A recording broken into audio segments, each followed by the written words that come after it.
പോളണ്ടിന്റെ പുതിയ പ്രസിഡന്റ് ആരാണ്? കരോൾ നവ്റോസ്കി. ലോക സുന്ദരിപ്പട്ടം നേടുന്ന ആദ്യ തായ്ലൻഡ് സ്വദേശി ഒപാൽ സുജാത ചോങ്ശ്രീ. ബ്രിട്ടീഷ് രഹസ്യാന്വേഷണ സംഘടനയായ MI6 പുതിയ മേധാവിയായതാര്? ബ്ലെയ്സ് മെട്രവെലി. G7 ഉച്ചകോടിക്ക് വേദിയായ രാജ്യം ഏതാണ്? കാനഡ. പായ്വഞ്ചിയിൽ ലോകം ചുറ്റിയെത്തുന്ന ആദ്യ ഇന്ത്യൻ വനിതകളായി മാറിയത് ആരെല്ലാമാണ്? K ദിൽനയും A രൂപയും. ലോകത്തിലെ ഏറ്റവും ഉയരം കൂടിയ റെയിൽവേ കമാനം? ചെനാബ് റെയിൽ പാലം. ഫ്രഞ്ച് ഓപ്പൺ പുരുഷ ടെന്നീസിൽ ജേതാവായതാര്? കാർലോസ് അൽക്കരാസ്. യുഎഫ നേഷൻസ് ലീഗ് കിരീടം നേടിയതാര്? പോർച്ചുഗൽ. നിലമ്പൂർ ഉപതെരഞ്ഞെടുപ്പിൽ വിജയിച്ചതാരാണ്? ആര്യാടൻ ഷൗക്കത്ത്.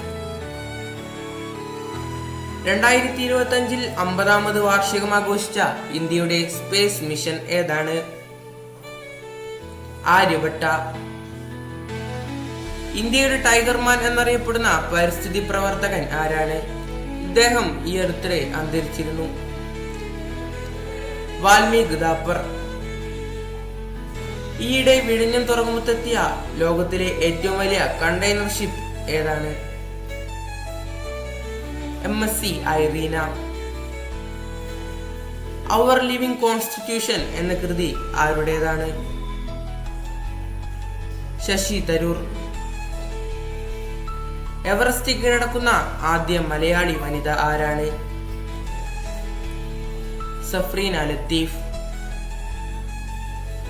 53 വർഷങ്ങൾക്ക് ശേഷം ഭൂമിയിൽ പതിച്ച റഷ്യയുടെ ബഹിരാകാശ പേടകം ഏതാണ്? കോസ്മോസ് 482. റോബർട്ട് ഫ്രാൻസിസ് പ്രിവോസ്റ്റ് എത്രാമത്തെ മാർപ്പാപ്പയാണ്? 267ാമത്തെ. സിംഗപ്പൂരിന്റെ പ്രധാനമന്ത്രിയായി വീണ്ടും തിരഞ്ഞെടുക്കപ്പെട്ടത് ആരാണ്? Lawrence Wong. കേരളത്തിന്റെ 50ാമത് ചീഫ് സെക്രട്ടറി ആരാണ്? A ജയതിലക്.